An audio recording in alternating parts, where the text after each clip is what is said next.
the last panel between us and lunch, but I'm sure that the panelists will make it worth the wait. Executive Dialogue 2 on facilitating green finance for energy efficiency through a public-private partnership. Indian states cannot achieve national energy savings targets by 2030, the ones that Chirag alluded to in his presentation, without a funding mandate and budgetary provisions that can easily come from the avoided capital expenditure needed to build the supply-side infrastructure.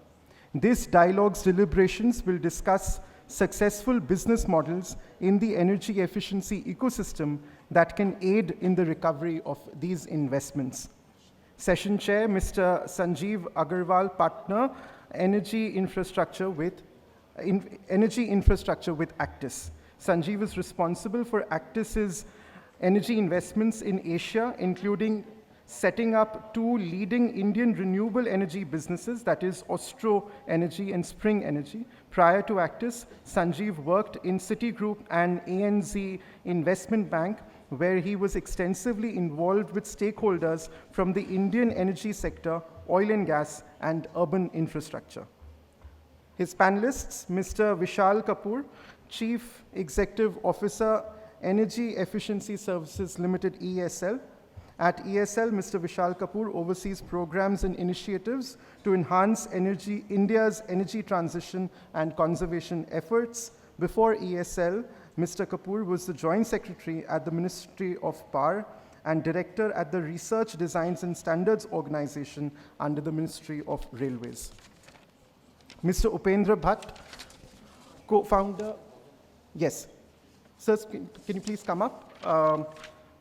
Mr. Sanjeev Agarwal and Mr. Vishal Kapoor. Mr. Upendra Bhatt, co-founder and managing director, C Kinetics. Mr. Bhatt has over 25 years of experience and investment experience across India, Southeast Asia, and East Africa in renewable energy and resource efficiency domains. He is also engaged in shaping several sector-leading initiatives and is a member of several committees and task forces set up by the Government of India to progress the sustainability agenda. Mr. Mayank Bharadwaj, Lead Procurement and Private Sector Investments, USAID South Asia Regional Energy Partnership, SAREP program. Mr. Bharadwaj is an energy and infrastructure expert with more than 15 years of experience in financial appraisal, transaction advisory, public-private partnership, and mobilizing investments across multiple infrastructure subsectors such as renewables, desalinization and wastewater, municipal solid waste, airports, and metros. Mr. Samrat Sengupta, Vice President, Business Development, EKI Energy Services Limited. At present, he oversees new business line development in the climate change vertical. And last but not the least, Mr. Shaunak Ray, Business Development Lead, South Asia Green Buildings, Climate Business Department, International Finance Corporation, IFC, World Bank Group. Shaunak is an architect, project manager, and business strategist by training. After over 2 decades of work in the APAC region across healthcare groups, consulting, and real estate development, he thrives today in his role at IFC, championing sustainability and decarbonization in buildings and cities. Panel, over to you. Thank you. Thank you to the panelists for joining me here today. The way we decided we will do this is each of us is going to take about 3 to 4 minutes to talk about the topic from their own perspective. And then I will direct some questions to the panelists. And towards the end, we'll have about 10 to 15 minutes for Q&A with the audience here.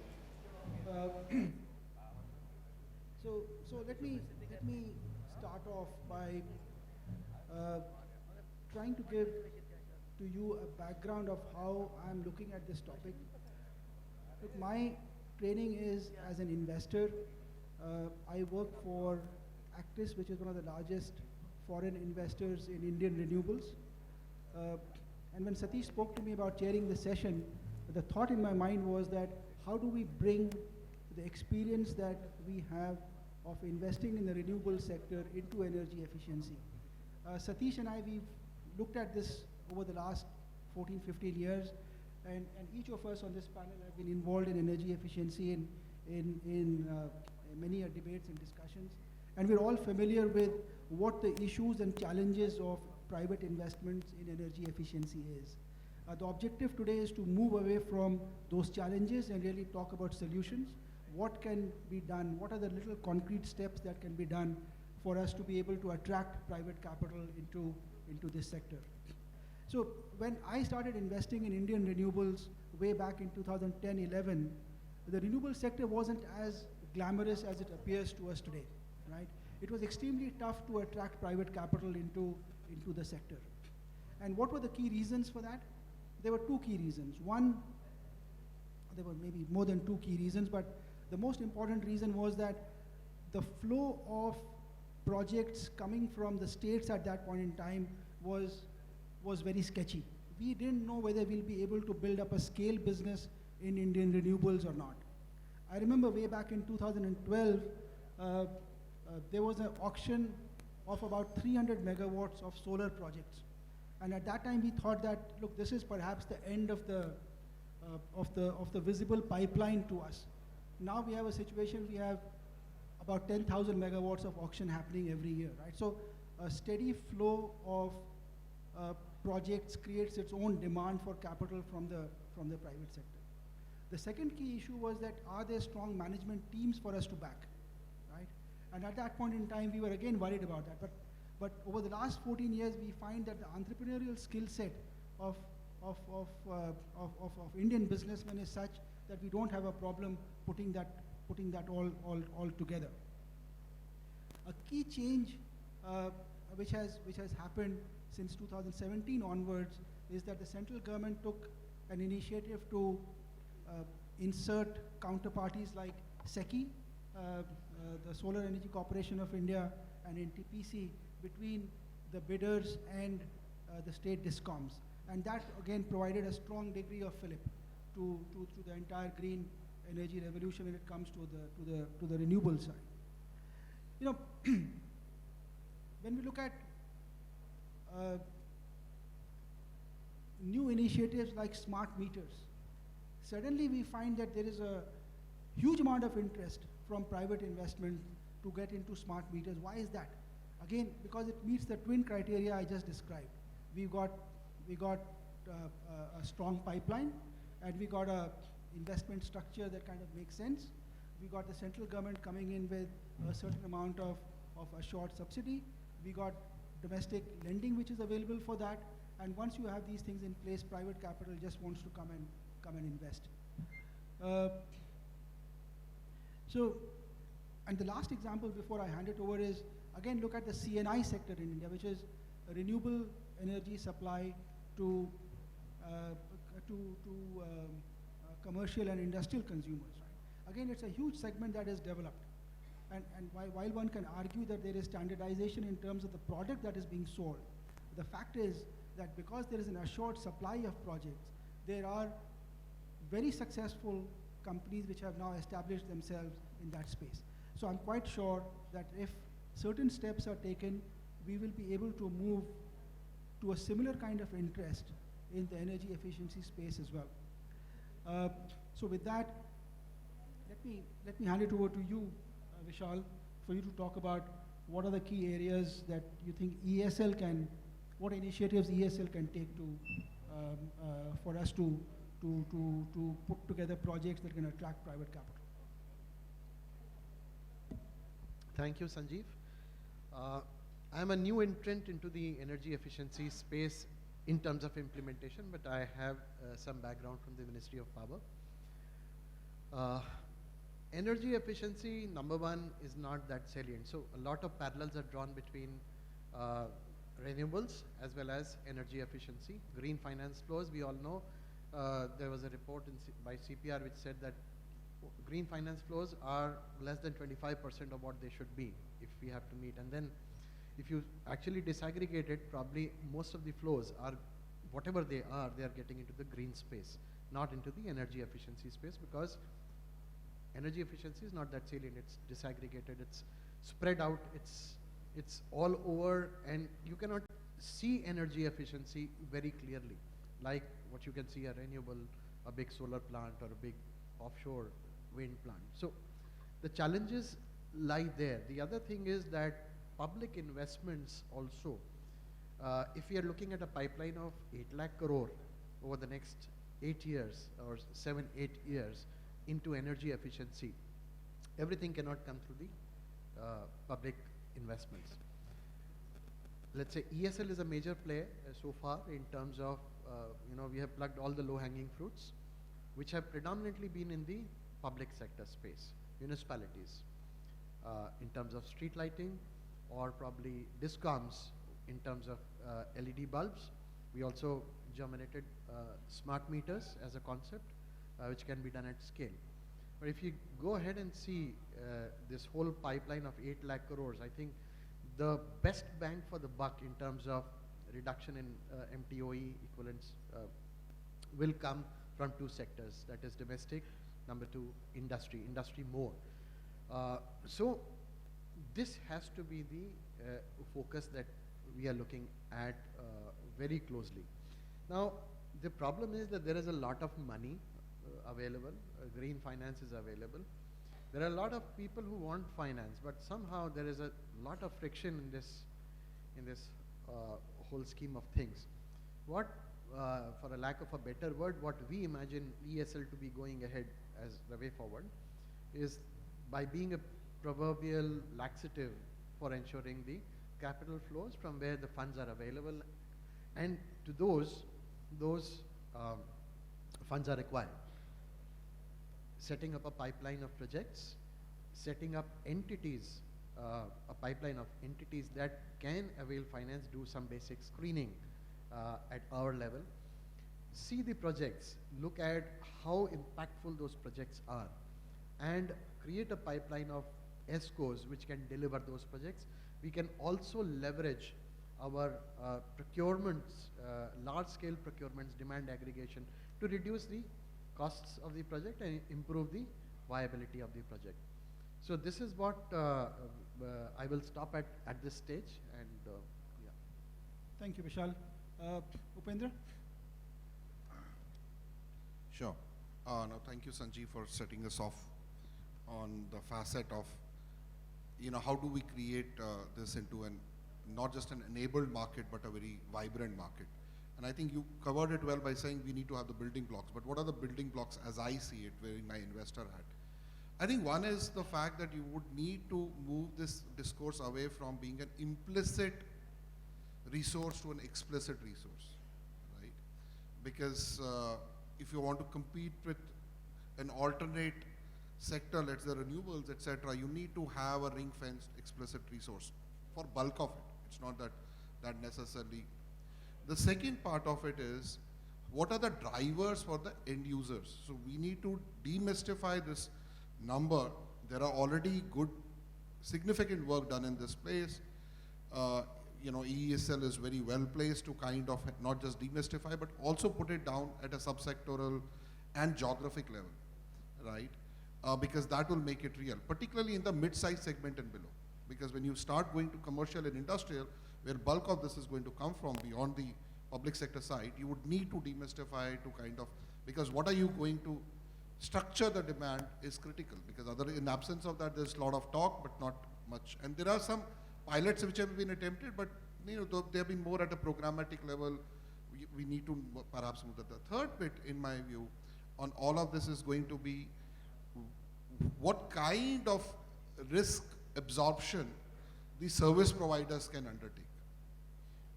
If you look at it, depending on at AEEE a few years back, there was a seminal piece of work done on this. We said there are about 140 to 180 companies in this space who aspire to be ESCOs, keeping ESL aside because it's a super ESCO.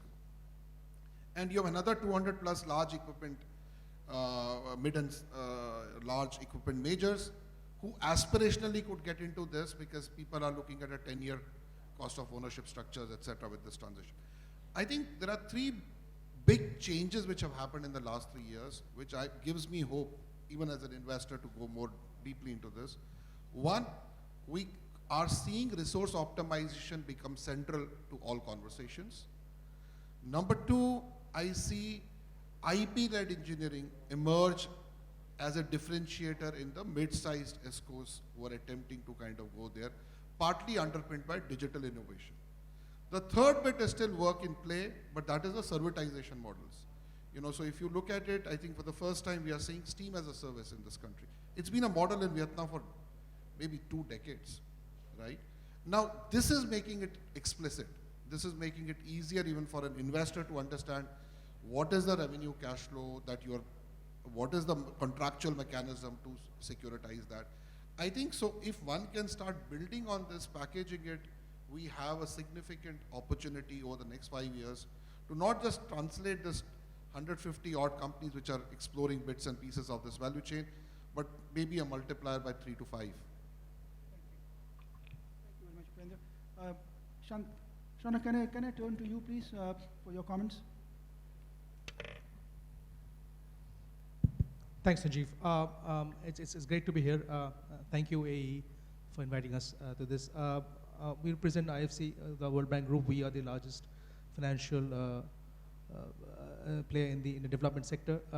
And we have had great history already with EASL to get started in the areas of BPP. And a couple of things that I want to touch was basically on 4 ones. I'll take probably 20 seconds each. One is the sense of scale. We all agree that this has to be met with scale.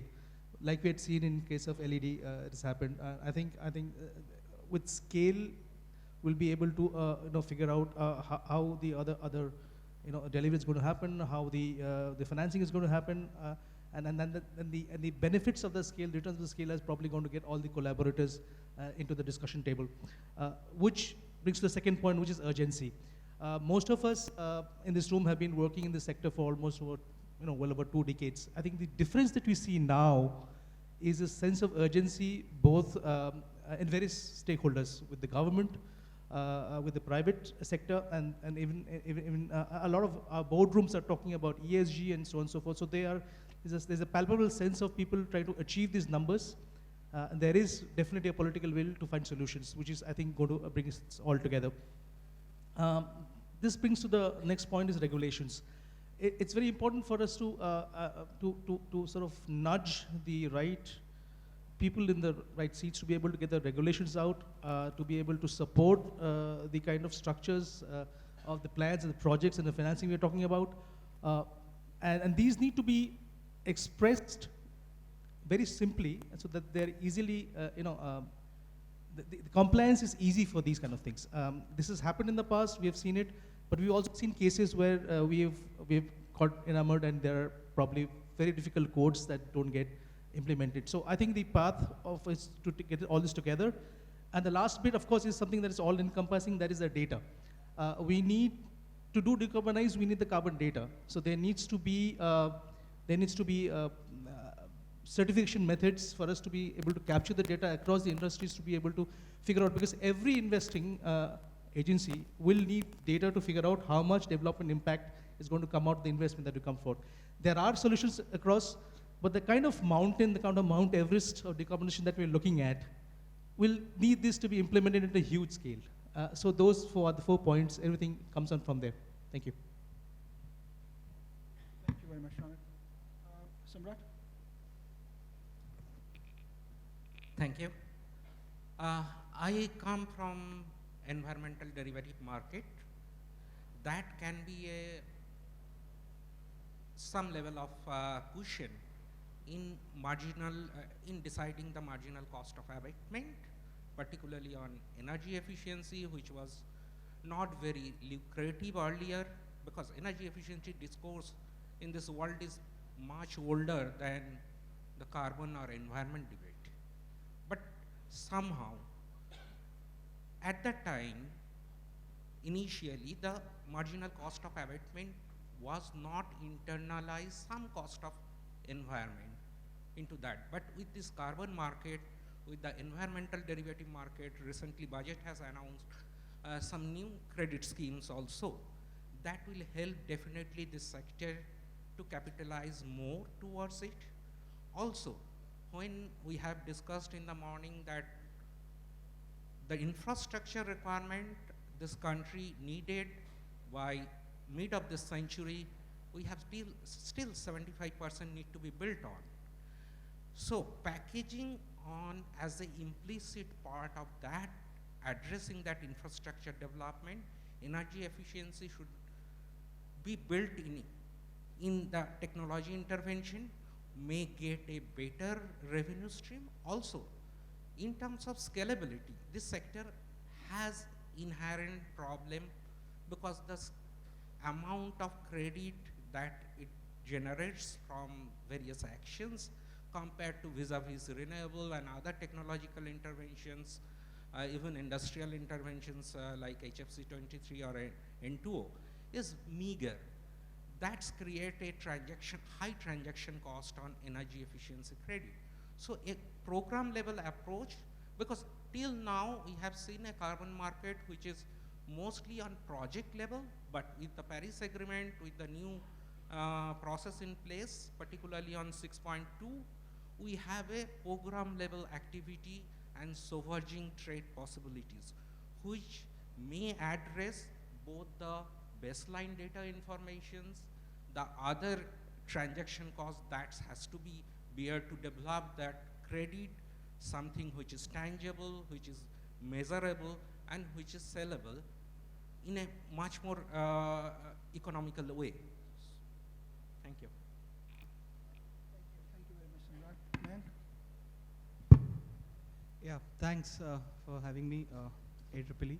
So, we have talked about how RE compares to energy efficiency and, how this entire scheme has worked out for RE in the last 7 to 8 years. Now, frankly, that's not a very fair comparison, that is first, because there's completely different sectors. But in case we have to really look at it, it's the rooftop solar, which, in a way comes closer to energy efficiency, but again, somewhat very different. But in a nutshell, and I'll try to go slightly, above and, in a more broad fashion.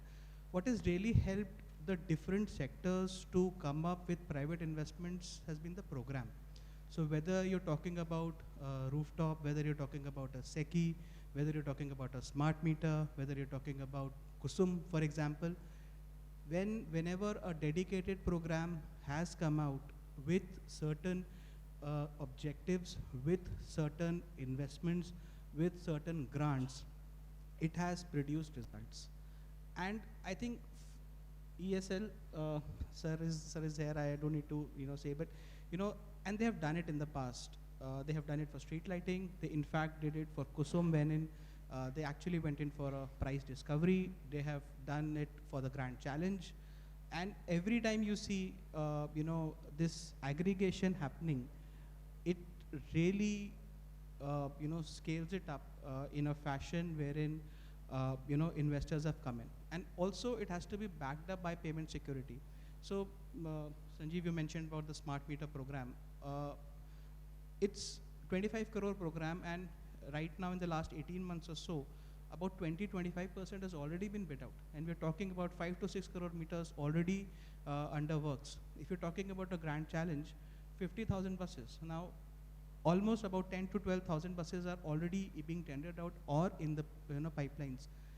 The street lighting program. So what I'm just trying to emphasize here is that we all know the problems, right? The small transaction costs which are there, the the size, the customizations, the technical specifications, etc. But as soon as we are able to convert it into a program, whether through a industrial segment or a municipal segment or a domestic segment or an agriculture segment, we will see results.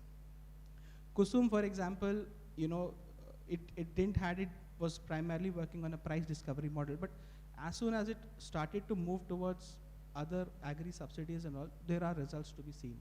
So I think that is where I feel that from an energy efficiency point of view, a robust program will definitely be useful to actually get in more private investments. Now that is the first part. Now where to get the capital from? Now Sir, we all know the Energy Conservation Act has been amended, the carbon markets will be in place, but that will take time. But till that point of time, some places like the sovereign green bonds, which will close out in the next, 10 days or so, 16,000 crores has been raised or will be raised. And if you see the sectoral or the framework which is there, about 3 out of 7 areas relate to energy efficiency. One is green buildings specifically, one is energy efficiency, and one is clean transportation.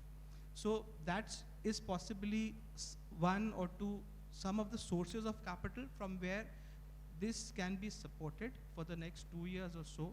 And as the carbon markets take over, they can actually jump in and we have a market wherein it automatically the financing is available. So just some of my thoughts on this, and I'll just hand it back to you. Thank you very much, Mayank. Just a quick time check. We've spent about 25 minutes so far. We have another 30 minutes to go. So we have about 20 minutes for some follow-on questions, right?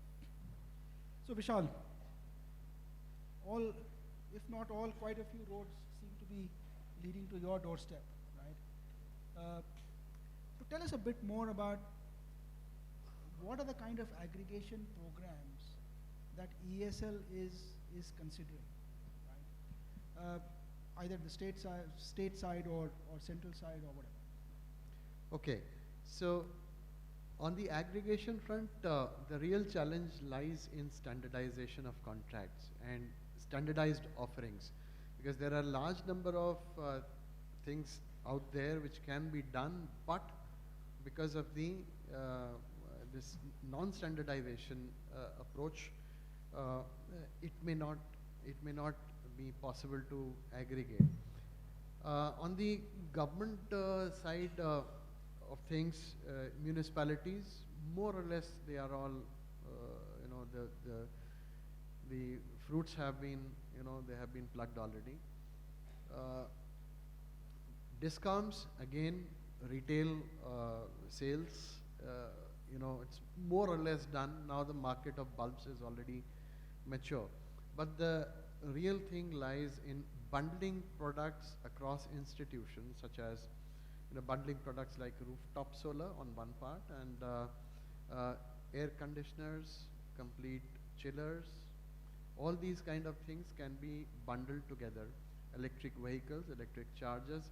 And if we go the institutional way, at least on the public sector side of things, defense, education, universities, and we aggregate demand, and there are a large kind of demands that can go even beyond the sector.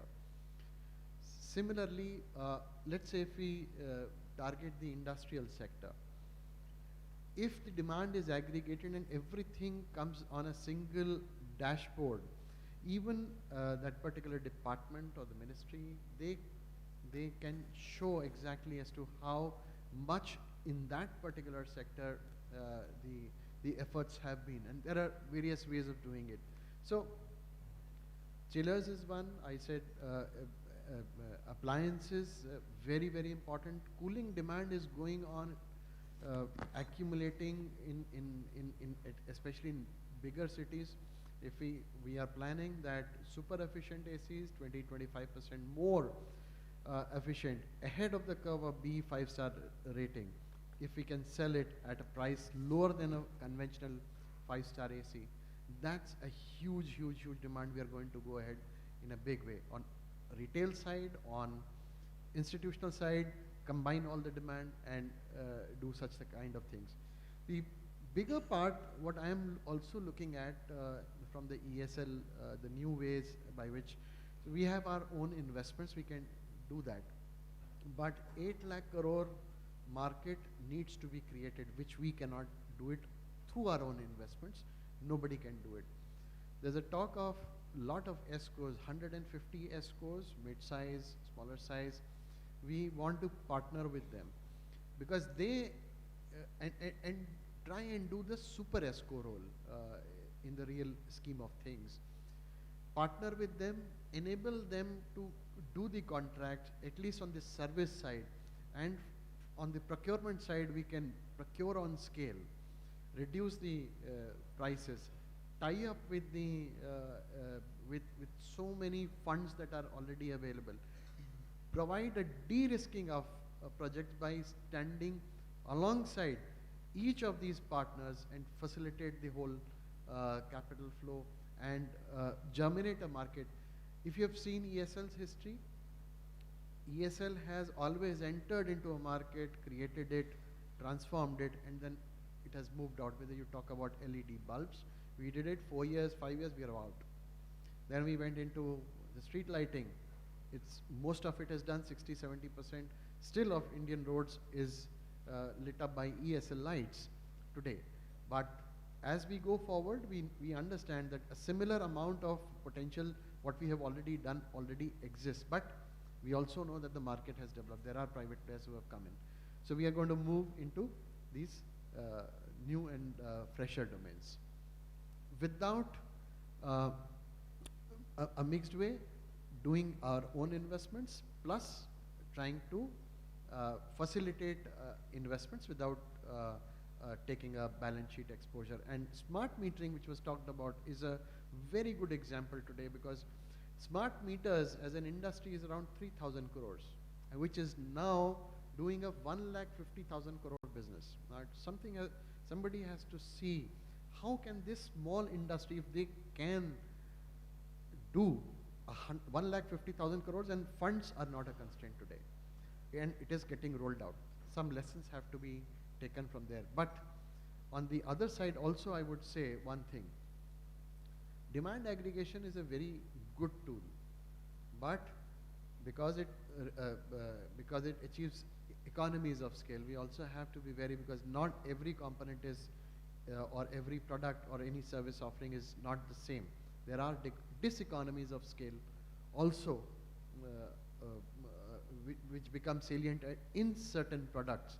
And we have seen that happen. I'll not name those products, but we are seeing that happen in certain areas as of now also. So we have to be very careful while we choose these demand aggregation at scale products. Yeah. Thank you, Vishal. A quick follow-up on this. So by when can we expect, for example, a project to be announced by ESL saying that all the schools in the state of Bihar, they need their fans to be replaced by fans of a certain quality, right? Question number one. Just an example, as an illustrative example. And you mentioned about standing alongside an ESCO. What will it take for you to stand behind an ESCO? To stand between the state of Bihar and that ESCO? What would you need from the government? What would you need from an IFC? What would you need from a USAID to help you achieve that? Well, we are already partnering with USAID in defining these kind of arrangements. So we already have had a couple of strategy meets, and I think in the next 10 or 15 days, we are going to have a strategy in place as to how to go about the things, which areas to get into. And we have already started from our end the efforts towards demand aggregation, looking at how we can address various sectoral needs, going there as a package. It will take time, obviously. It will take about 4 to 5 months time, because when you deal with public sector clients, it takes time to generate the demand. The second thing that you mentioned was about standing behind and standing alongside. Now, if we stand between or stand behind an institution, then ultimately everything boils down to taking exposure on your balance sheets, or becoming a guarantor for the project risks. That probably, as of now, what we look at is that if a market has to develop, then the risk rewards, everything has to be shared by the market. Unless and until that comes, it may become difficult. There are several products like partial risk guarantees and all, which may work in certain cases, but not in all. It's absolutely clear. And in smart metering, I can share that smart metering the first concept that was what was started was on a partial risk guarantee, but after a lot of debate, we said no. I think that's not the way forward. There were several reasons. I'll not dwell into it, but immediately standing behind in the terms of taking a risk exposure may not be possible, but we are working with USAID to find out ways how to de-risk the projects to a great extent. Thank you, Vishal. Sorry to have put you on the spot on this. Yeah. Samrat, you know, in one of our projects, we sold carbon credits to you, right? It was a decent revenue stream.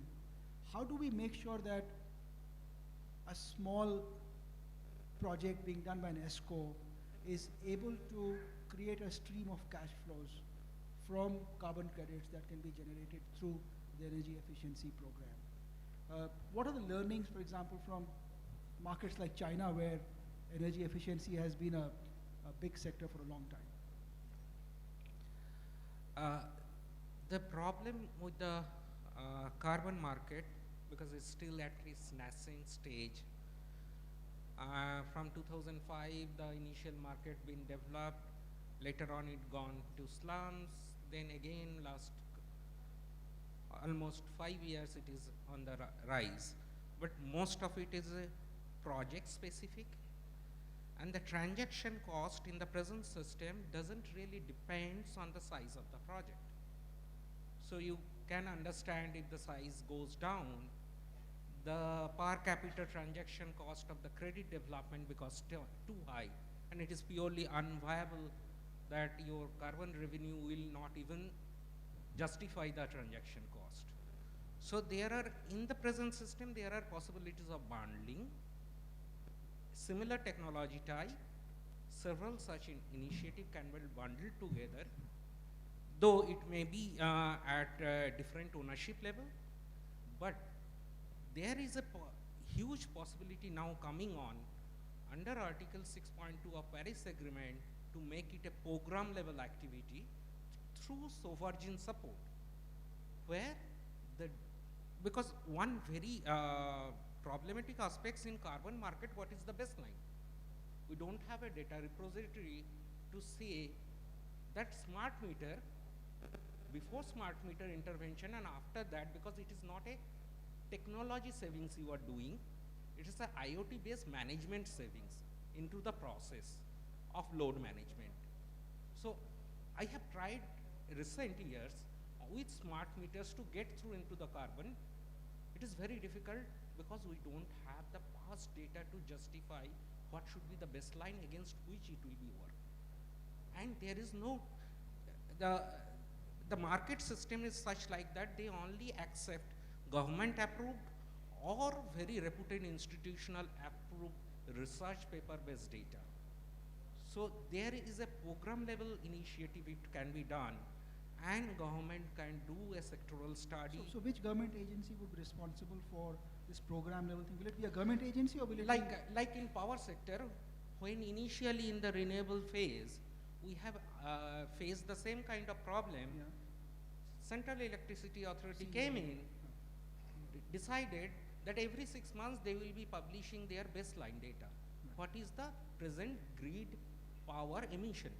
So on that point, Upendra, you've invested in some ESCOs, right? What's your, how do you look at this revenue stream? Is this something that's significant in your calculations? No, I think from our investment thesis, it certainly shows up in the Excel model, but that's not the basis of the investment, to be very candid at this stage. What we see this is as a more of a pricing mechanism rather than a finance flow. I believe as this pricing number course corrects, you can make choices of technologies and the use cases that an ESCO can pursue.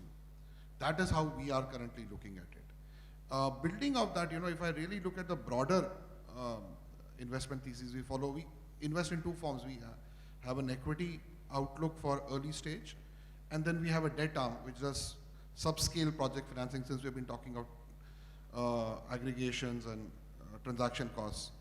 I think on the equity side, what we try and do is try and understand which segment is the ESCO focused on, how large is the replicability in that segment itself. So if you are taking a case with one of our investments where they are starting with the building sector focused on hospitals, right?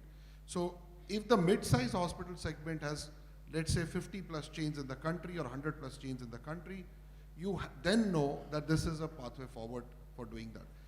On the industrial side, what you try and see is, are there cluster-based entities where already market signals are forcing a transition change? So several of our sectors like textile, automotive, etc., which have huge exposure because of their presence in the global supply chain scope 3, are very good candidates for the transition currently. So those are the second dimension, right? The third thing we try and see is any company that we invest in on the equity side is having two, if not all the three building blocks that I talked about. IP-led engineering, because that's the, in fact, part of the sale when you're trying to structure instead of a product, a project, because what Vishal was talking is very product-oriented ease, and there is a great opportunity there. But in a project level, you're not structured. So unless you have an IP-led engineering backed by some digital innovation where the data dimension that Shaunak talked about becomes visible, you are not able to convince the client. And using that as a differentiator, you are able to bring down your transaction engagement. Because ultimately, if you can present your baseline and improvements thereof in a very simplistic fashion, you are not going into iterative M&V cycles. So there are, I would say, 6 to 8 industrial segments with very definitive use cases where this is not just doable, is being done and scaled up. Thank you very much. Shaunak, IFC, right? How can you come alongside Vishal and really take on some of the risks so that, you know, we can just kickstart this? I mean, we've been talking about the whole energy efficiency sector for a decade. What can IFC do now? Absolutely. As I've just explained, we have always been an enabling partner to ASL, and I think it's now driving to the maturity that you talked about products and you talked about projects. We've been taking part in PPPs, but like when it's a project kind of investment, we have seen that the comes as a specification to it. But I think the time has come to do quantum leaps. So till the projects come to the table and they get evaluated, I think what we are doing at the moment, for instance, you see the gold sponsor, the Breathe. We've been talking with the Breathe for cooling. There are these solutions that we can talk about in scale. We have actually invested in the Breathe. They are trying to expand in this market as we speak. We're giving them support to get out. Of course, there are challenges to sort of. Maybe there are easier wins in the retrofit than actually in the new buildings and so forth, but these challenges remain. So I think working with enabling partners, so what has really worked with enabling partners is since they have the advantage to be able to secure that with the state government and the machinery and so on and so forth, it becomes easier for bilaterals to come and plug onto it and come to it. What bilaterals bring to the table obviously are examples of having done this in other markets. I mean, we have streetlight cases in Brazil, for instance. We have done district cooling very well in Europe, for instance. Now, the idea is, of course, this being a very different continent that people talk about, the kind of various stakeholders that play over here, and that's something it's understood by people like EASL.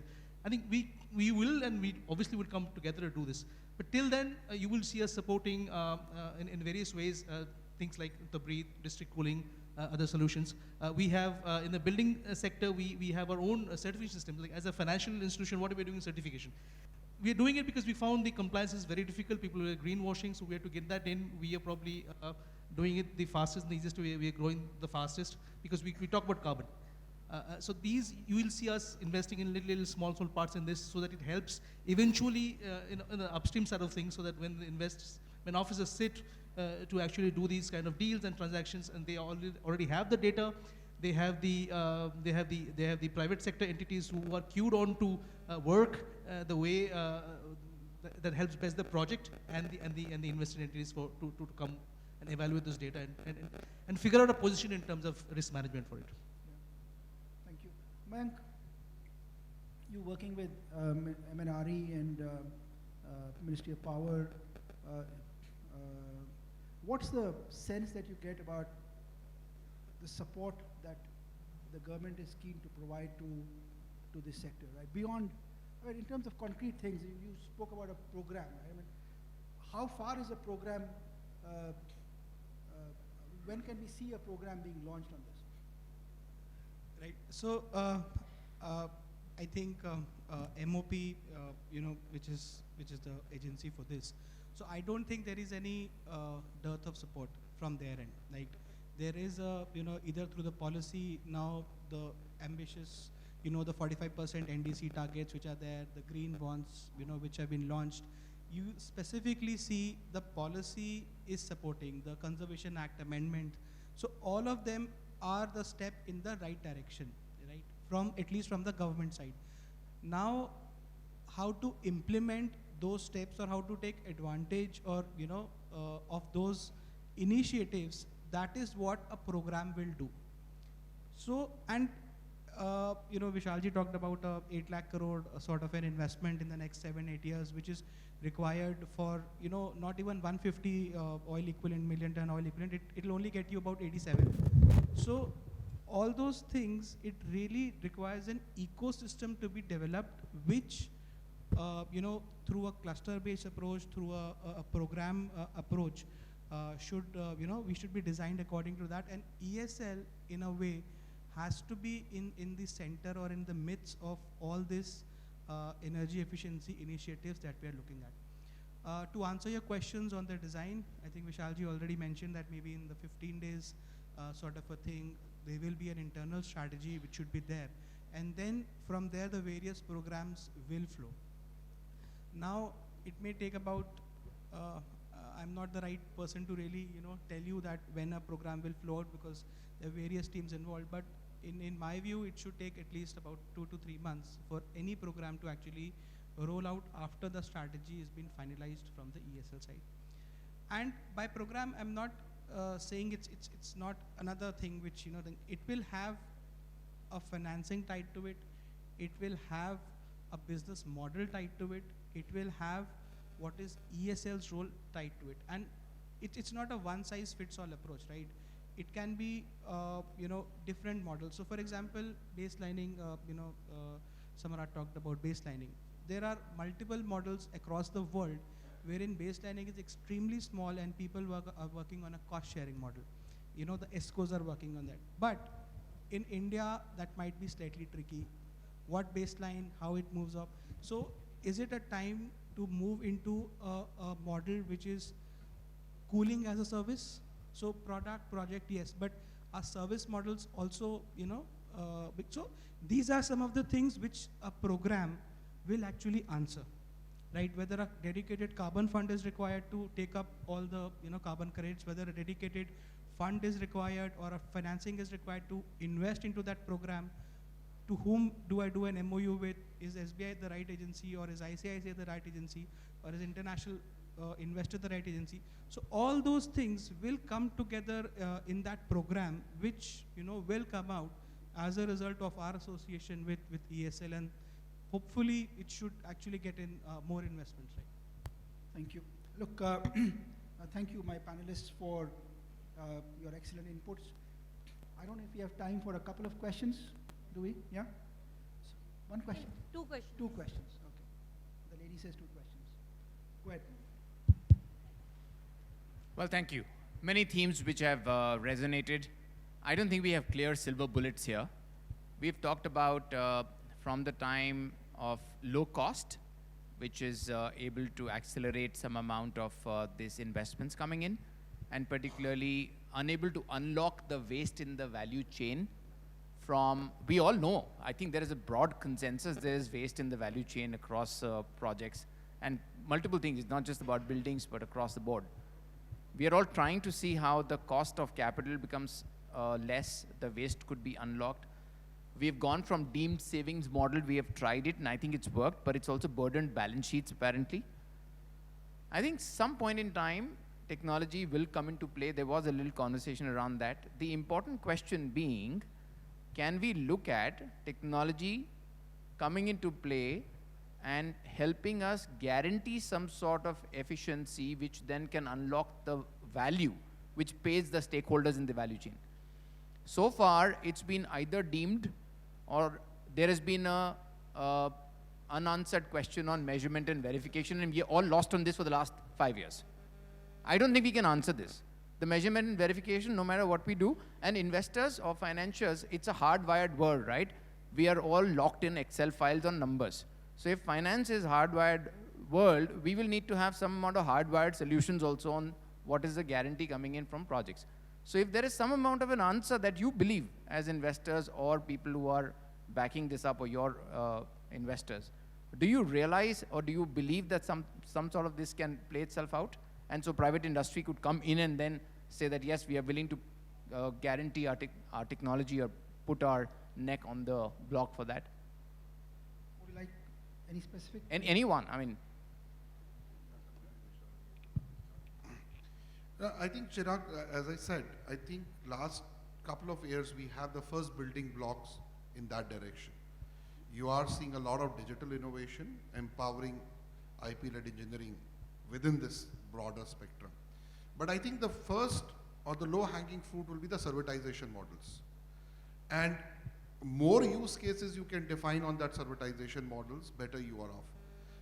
Because the original construct with which we built out this infrastructure wasn't necessarily smart. So the smart infrastructure transition gives you an in point, because the building owner has no desire to retrofit, etc. But the servitization model does even make sense for the building owner, correct? So that's one.